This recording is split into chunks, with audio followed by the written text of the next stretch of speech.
Pen भी हो, paper भी हो, नोट्स भी हो, बुक्स भी हो, सब होना चाहिए। ऐसा नहीं कि आपने कई महीनों से पढ़ा नहीं है और आप अपना पेन ही ढूंढ रहे हो, आपको ये।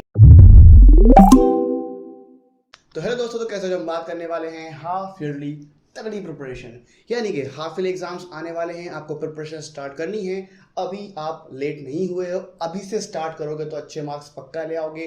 कुछ सिंपल स्टेप्स हैं जिनको फॉलो करना है, अच्छे से फॉलो कर लोगे तो पक्का अच्छे मार्क्स भी आ जाएंगे। 6 में हो, 7 में हो, 8 में हो या 9 में हो, किसी भी क्लास में हो, इन टिप्स को फॉलो करना। इन टिप्स को फॉलो कर लोगे 90 प्लस आराम से आ जाएंगे और आपको फाइनल में काफ़ी हेल्प करेगा। आपके जो हाफ ईयरली एग्जाम्स होते हैं वो जो फाइनल एग्जाम का वार्म अप होते हैं, यानी कि आप पहले से ही अपना वार्म अप स्टार्ट कर देते हो, अपना वर्कआउट स्टार्ट कर देते हो, जिससे आपको बाद में चल के जब आपके फाइनल्स होते हैं तब आपको अच्छा रिजल्ट मिलता है। तो फर्स्ट पॉइंट जो कि सबसे इंपॉर्टेंट पॉइंट है वो है आपका uninstall social media apps without telling your friends. यानी कि आपके जो फ्रेंड्स हैं उनको बिना बताए आपको क्या करना है, अपने सोशल मीडिया ऐप्स को इंस्टॉल कर देना है। सबसे ज़्यादा टाइम यही खाते हैं।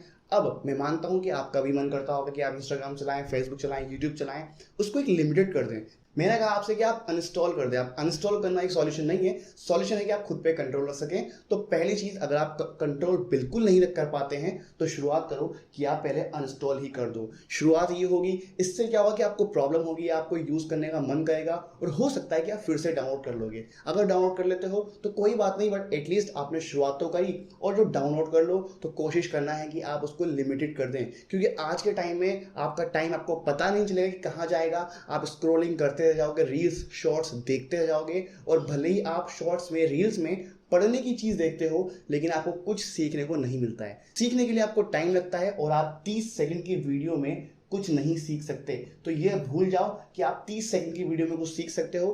कुछ नहीं कर सकते, बस वो एक एंटरटेनमेंट पर्पस के लिए है। आपको वो एडिक्ट करेगी और कुछ नहीं सिखाएगी। तो सोशल मीडिया एप्स जो कि आप सिर्फ एंटरटेनमेंट के लिए यूज करते हो उनको डिलीट करो, अनइंस्टॉल करो, ठीक है।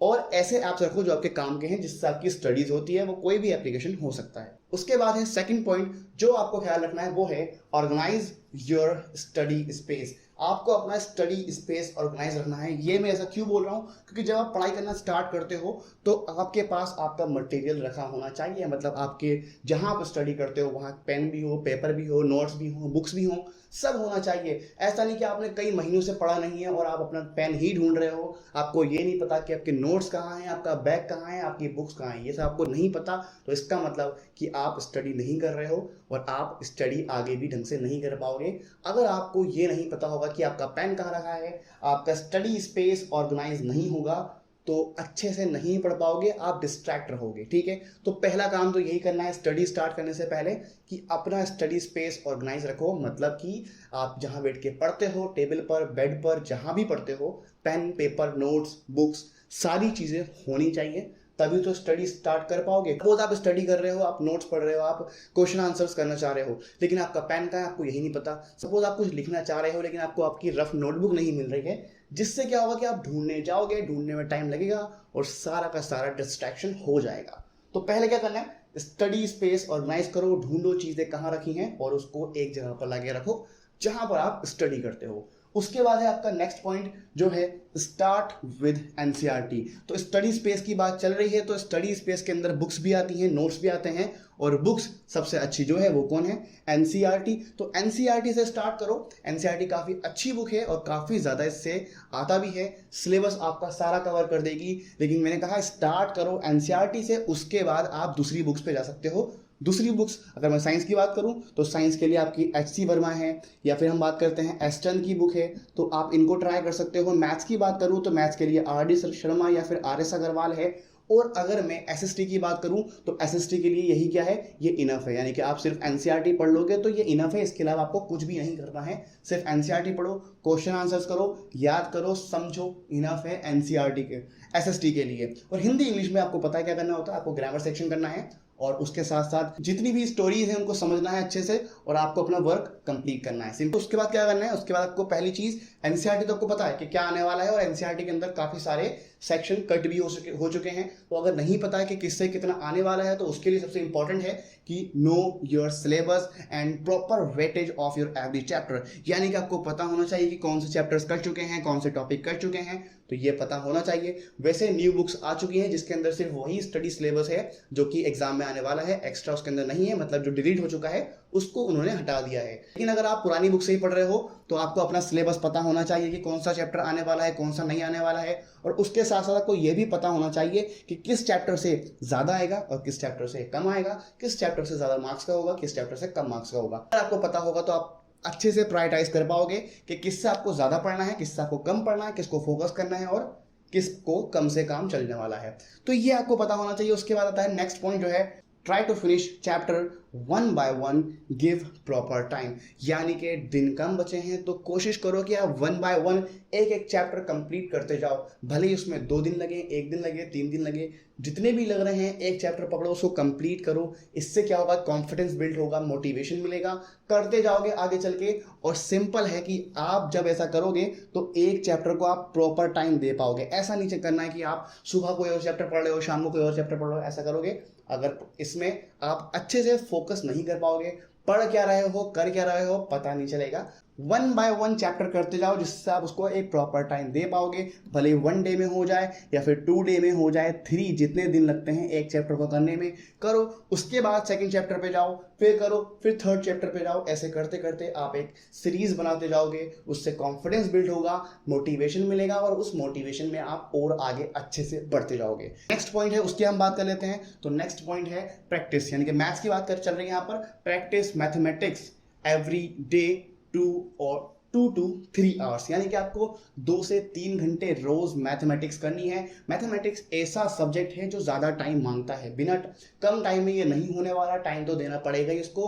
कितना टाइम देना है, 2 से 3 घंटे डेली देना है। 1 घंटे भी दे सकते हो, 1 घंटा भी दे सकते हो, लेकिन उससे काम नहीं चलने वाला क्योंकि दिन कम बचे हैं, सिलेबस बहुत सारा है, आपको करना कंप्लीट है। तो आप रोज 2 से 3 घंटे टाइम दो मैथ्स को, तभी आपके अच्छे मार्क्स आ भी जाएंगे। उसके बाद हम बात कर लेते हैं, जब आप ये सब कर लो तो क्या करना है आपको, तब क्या करना है आपको, go through your unit test assignments, worksheet and pre boards answer sheets, analyse them. यानी कि जो भी आपके यूनिट टेस्ट हुए हैं, असाइनमेंट्स हुए हैं, वर्कशीट्स आपके पास हैं, पिछले साल के प्रीवियस ईयर के प्री बोर्ड पेपर हैं, बोर्ड पेपर हैं, जो भी आपके पास हैं, हाफ ईयरली पेपर्स हैं, उनको देखो कि कौन कौन से टॉपिक्स आ रखे हैं और उनको एनालाइज करो कि क्या आने के चांसेस हैं, कौन इंपॉर्टेंट है, कौन इंपॉर्टेंट नहीं है। अगर आप ये कर लेते हो तो आपको अंदाजा लग जाएगा कि किस तरीके का एग्जाम पेपर बन के आने वाला है। और अगर अंदाजा लग जाएगा तो समझ पाओगे, कर पाओगे और आसानी से आपका एग्जाम हो भी जाएगा। तो ये जरूर करना कि आप अपने half yearly paper, pre board paper, board paper, unit test, assignment, worksheet को एक बार देख लो, क्योंकि टीचर्स क्वेश्चन ज्यादातर उन्हीं से ही देते हैं जो उन्होंने ऑलरेडी दे चुके होते हैं। यूनिट टेस्ट में जो दिए होते हैं, असाइनमेंट्स में जो दिए होते हैं, वर्कशीट्स में जो होते हैं, बोर्ड्स में जो होते हैं, उन्हीं से ही वो देते हैं। तो आप अगर उनको ही कर लोगे तो मार्क्स तो पक्के अच्छे आने वाले हैं। उसके बाद बात करते हैं नेक्स्ट पॉइंट की। तो नेक्स्ट पॉइंट है प्रैक्टिस सैंपल पेपर। आपको मैंने बताया कि आपको सैंपल पेपर प्रैक्टिस तो करना ही है। अगर सैंपल पेपर की प्रैक्टिस कर लोगे तो उससे क्या हो जाएगा कि आपकी प्रैक्टिस हो जाएगी कि किस तरीके का पेपर बन के आना है। तो सैंपल पेपर काफी इंपॉर्टेंट हो जाते हैं। एटलीस्ट आप 2 से 3 सैंपल पेपर सॉल्व करो। अलग अलग वेबसाइट से मिल जाएंगे, अलग बुक्स के मिल जाएंगे, सीबीएसई का ऑफिशियल सैंपल पेपर भी आपको मिल जाएगा, उसको सॉल्व करो। अच्छे से प्रैक्टिस हो जाएगी और काफी ज्यादा आपको अंदाजा लग जाएगा कि किस तरीके का पेपर बन के आने वाला है। जरूर कर लेना। इसके बाद हम बात कर लेते हैं कुछ ऐसी मिस्टेक्स की जो बच्चे कर लेते हैं प्रिपरेशन के टाइम पे या फिर एग्जाम हॉल में ऐसी मिस्टेक्स कर देते हैं, उसके बारे में हम बात कर लेते हैं। तो फर्स्ट पॉइंट है जो है नॉट रीडिंग क्वेश्चन प्रॉपर्ली। जब आप क्वेश्चन करते हो घर पर या फिर एग्जाम हॉल में तो बहुत से बच्चे ऐसा करते हैं कि वो पढ़ते ही नहीं है कि क्वेश्चन क्या था, उसको सॉल्व करने पहले लग जाते हैं। ऐसा नहीं करना है। अगर ऐसा करोगे हो सकता है कि जल्दबाजी में आप, रश में आप ऐसा करो कि क्वेश्चन कुछ और था, आंसर कुछ और कर दो, बाद में पता चलेगा भी नहीं और मार्क्स कट जाएंगे। तो पहली मिस्टेक जो आपको अवॉइड करनी है जो है कि आपको क्वेश्चन अच्छे से पढ़ना है। बच्चे नहीं पढ़ते हैं, ठीक है। उसके बाद नेक्स्ट पॉइंट है जो है writing the essay copied by the book. कुछ बच्चे ऐसा करते हैं कि पूरी पूरी ऐसे बुकिश लैंग्वेज में लिखकर आ जाते हैं। ऐसा नहीं करना है। ऐसा करने से टीचर पर अच्छा इंपैक्ट नहीं जाता है। क्यों नहीं जाता है? क्योंकि वो ऐसा लगता है कि आपने पूरी बुक लिख दी है या फिर आपने कहीं से चीटिंग करके लिखी है। तो कोशिश करना कि कॉपीड लैंग्वेज मत लिखो, अपनी खुद की लैंग्वेज लिखो, तो अच्छे मार्क्स मिलते हैं। नेक्स्ट है don't do writing practice enough. काफ़ी बच्चे ये मिस्टेक करते हैं कि वो इनफ राइटिंग प्रैक्टिस नहीं करते हैं, तो आपको ये करना है, ठीक है। राइटिंग प्रैक्टिस करो, लिख लिख कर याद करो, क्योंकि लिख लिख कर याद नहीं करोगे तो लिखने की प्रैक्टिस होगी भी नहीं, लिखने की प्रैक्टिस नहीं होगी तो लिख भी नहीं पाओगे। तो पहले आपको लिखने की प्रैक्टिस करनी है। मैं हमेशा कहता हूं कि एग्जाम में आपको सुनाना नहीं होता है, एग्जाम में आपको लिख कर दिखाना होता है। आपके माइंड में भले ही कितने भी अच्छे से वो आंसर क्यों ना हो, अगर आप अच्छे से नहीं लिख पाओगे तो टीचर को नहीं पता चलने वाला कि आप कितने ज्यादा होनहार बच्चे हो, ठीक है। तो जरूर राइटिंग प्रैक्टिस करो कि कैसे आप रिप्रेजेंट करते हो अपने क्वेश्चन को, ठीक है, कैसे आप प्रेजेंट करते हो अपने आंसर को। उसके बाद बात करते हैं नेक्स्ट जो है leaving the easiest answer for later. कुछ बच्चे ऐसा करते हैं कि वो कुछ क्वेश्चंस को, वो भी इजी क्वेश्चंस को छोड़ देते हैं कि हम बाद में कर लेंगे, और उससे इनको प्रॉब्लम होती है, क्योंकि जब टाइम खत्म हो जाता है और वो इजी क्वेश्चन को भी वो जल्दी में करते हैं तो उसके भी उनके मार्क्स कट जाते हैं। तो इजी क्वेश्चंस को पहले कर लो, भले आप टफ को बाद में कर लो, लेकिन ध्यान दो इजी क्वेश्चंस को बाद के लिए मत छोड़ो। जो भी आपको अच्छे से आता है उसको पहले करो, उसको पहले दिखाओ, ताकि टीचर पे अच्छा इम्पैक्ट जाए, अच्छे मार्क्स मिले। नेक्स्ट की बात कर लेते हैं। तो नेक्स्ट है नॉट हैविंग अ प्लान। आपके पास प्लान होना चाहिए। हम यहाँ प्लान का ही डिस्कस कर रहे हैं कि प्लान कैसा होना चाहिए, कैसे आपको स्टडी करनी है। काफ़ी सारी वीडियोस अवेलेबल हैं यूट्यूब पे, आप चैनल पे चेक कर सकते हो, प्लेलिस्ट देख सकते हो, जिससे आपको काफ़ी ज़्यादा स्ट्रेटेजी मिल जाएंगे, प्लान्स मिल जाएंगे कि आपको क्या फॉलो करना है। अगर आपके पास एक परफेक्ट प्लान नहीं होगा तो परफेक्ट प्लान ना होने से आपको क्या पढ़ना है, कैसे पढ़ना है, आप ये भी नहीं पता कर पाओगे।